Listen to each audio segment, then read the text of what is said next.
Dear students, نئے topic کے ساتھ حاضر ہوں۔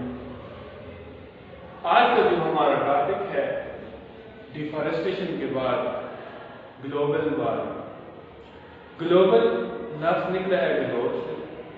گلوب زمین کو کہتے ہیں اور وارمنگ کہتے ہیں گرم ہونا، یعنی زمین کا گرم ہونا۔ اس کی ڈیفینیشن کیا ہے؟ Rise in average temperature of earth atmosphere. زمین کے گرد جو پورا ہوائی غلاف ہے، ہوا کا غلاف ہے، اس کے درجہ حرارت میں اوسطاً اضافہ ہونا، یعنی زمین کے گرد جو ہوا ہے اس کے درجہ حرارت میں اضافہ ہونا، یہ گلوبل وارمنگ کہلاتا ہے۔ گلوبل وارمنگ کا ڈائریکٹ ریلیشن شپ ہوتا ہے کاربن ڈائی آکسائڈ کے ساتھ اور دوسری گرین ہاؤس گیسز کے ساتھ۔ کیسے؟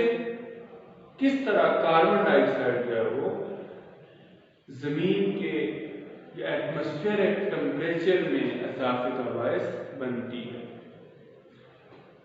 وجہ یہ ہوتی ہے کہ جب سن لائٹ زمین پر پہنچتی ہے، زمین پر ٹکرانے کے بعد کچھ حصہ اس کا ہوا میں ابزارب ہو جاتا ہے اور باقی جو ہے ریفلیکٹ بیک ہو جاتی ہے، باقی واپس چلی جاتی ہے۔ اب کچھ حصہ اس لائٹ کا ہوا کے ٹمپریچر کو ارتھ کو ہیٹ اپ کرنے کے لیے استعمال ہو جاتا ہے۔ اگر ہوا میں کاربن ڈائی آکسائڈ کی مقدار زیادہ ہے تو اس گیس کے اندر یہ ایبلٹی ہوتی ہے کہ یہ اس سن لائٹ کو اپنے اندر ایبزارب کر لے، جذب کر لے۔ اس کے علاوہ دوسری گیسز بھی ہیں، میتھین گیس ہے، کلورو فلورو کاربنز ہے اور واٹر ویپرز ہیں، وہ بھی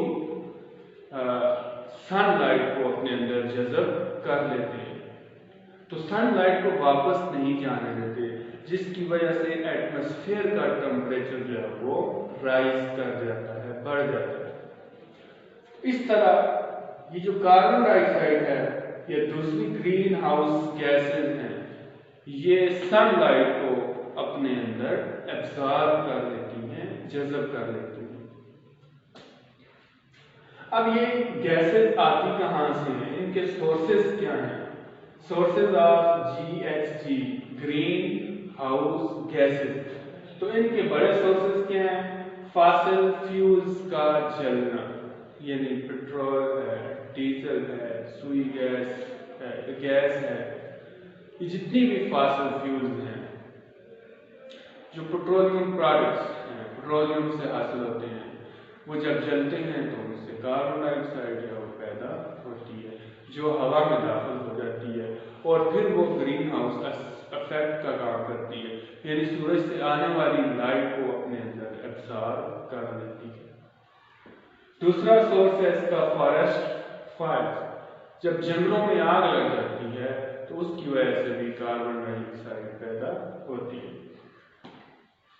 average rise in temperature annually, سالانہ کتنا ٹیمپریچر بڑھتا ہے؟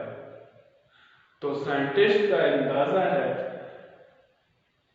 کہ 21ویں صدی کے اینڈ تک جو زمین ہے اس کا ٹیمپریچر 1.5 ڈگری سینٹی گریڈ سے 4.5 ڈگری سینٹی گریڈ تک بڑھ جائے، زیادہ ہو جائے۔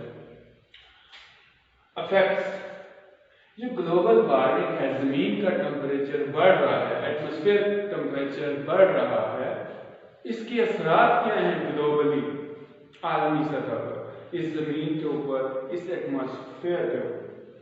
پہلی بات تو یہ ہے جب ٹمپریچر میں اضافہ ہوگا تو زمین کے اوپر بڑے بڑے جو برف کے ریزروائرز ہیں، ذخائر ہیں، وہ میلٹ ہوں گے، پگھلیں گے،